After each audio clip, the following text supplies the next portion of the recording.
चलो ध्यान दो, नम्मा का फिजिक्स पार्ट 5 है मोशन चैप्टर का। मूल बिंदु या निर्देश बिंदु किसे कहते हैं? इम्पोर्टेंट इसलिए है, बात छोटी होती हुई इसका महत्व इस चैप्टर में ही नहीं आगे वाला चैप्टर में भी है।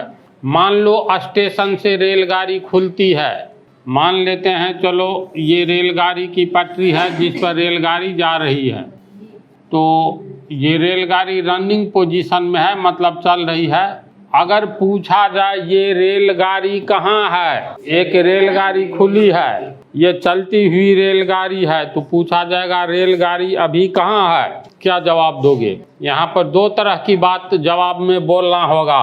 कोई निश्चित स्थान बतलाना होगा, मान लो निश्चित स्थान स्टेशन से न खुलेगी, तो ये स्टेशन है, चाहे दरभंगा स्टेशन हो, पटना हो, दिल्ली हो, जो स्टेशन हो, ये स्टेशन से ये रेलगाड़ी मान लेते हैं ये दूरी है तुमको 20 किलोमीटर। तो अब बतलाओ, अगर ये कहेंगे क्वेश्चन है रेलगाड़ी कहाँ है, तो कहेंगे बम्बई स्टेशन से 20 किलोमीटर दूर है। बोलो आंसर सही है कि गलत?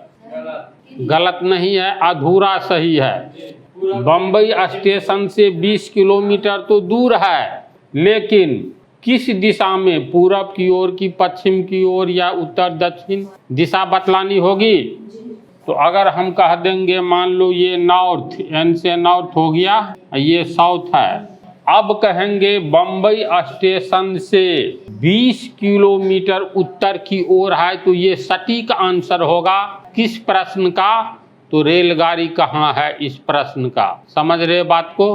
तो कोई पिंड गतिशील है, तो गतिशील पिंड की स्थिति बतलाने के लिए हमें दो पदों का सहारा लेना पड़ता है, दो बातों का सहारा लेना पड़ता है। एक दिशा, किस दिशा में है, दूसरा दूरी है, इसी बात। बोलो, कल्पना करो ये रेलगाड़ी का उदाहरण छोड़ो, ये NH है, इस पर एक बस जा रही है। कोई पूछेगा ये बस कहाँ पर है, बस जा रही है, गति में है, तो निश्चित तौर पर कोई न कोई फिक्स स्थान बतलाना होगा।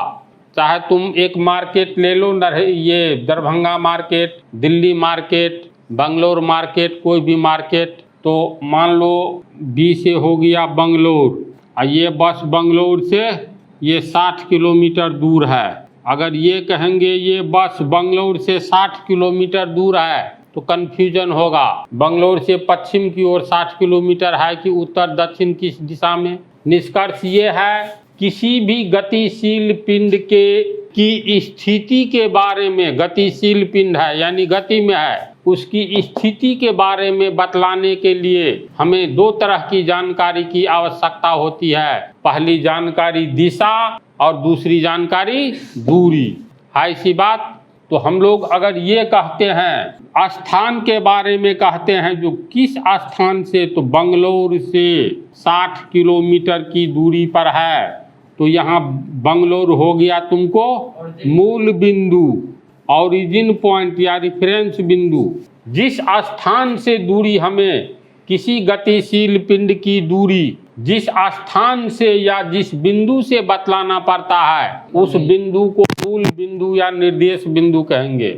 याद रहेगी बात, है ना? अब याद करो तो तू लोग को 9th का ग्राफ भी बतला दिए हैं। ग्राफ में भी यही न होता है, एक्स एक्सिस और वाई एक्सिस दोनों से कितना दूर है नहीं है, होता है ना।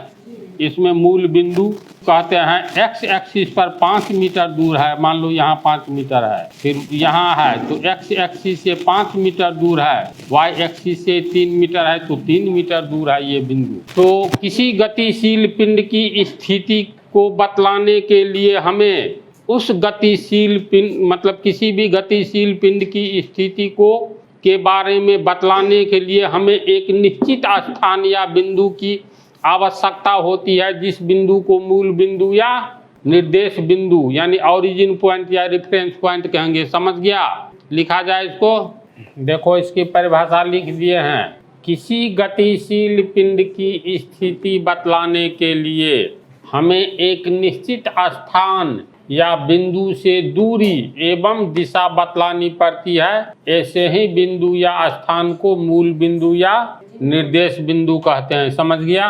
अब इस चित्र में देखो, एस से हुआ स्टेशन, ये बी ट्रेन है, समझा, गतिशील ट्रेन। यहाँ गतिशील ट्रेन बी, स्टेशन एस से, ये स्टेशन है, ये ट्रेन है बी, स्टेशन एस से 40 किलोमीटर उत्तर की ओर है। यह स्टेशन एस से ये ट्रेन 40 किलोमीटर नॉर्थ उत्तर की ओर है। समझ गया। अतः यहाँ मूल बिंदु एस होगा। मूल बिंदु एस, चूँकि इससे दूरी बतलाई जाती है 40 किलोमीटर किधर, उत्तर की ओर है। समझ गया ना।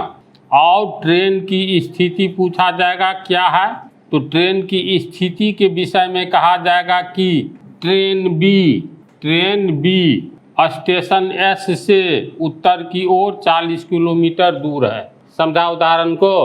तो मूल बिंदु दिमाग में डाटा फीड हो गया। अब अगले पार्ट में इससे आगे बतलाएंगे।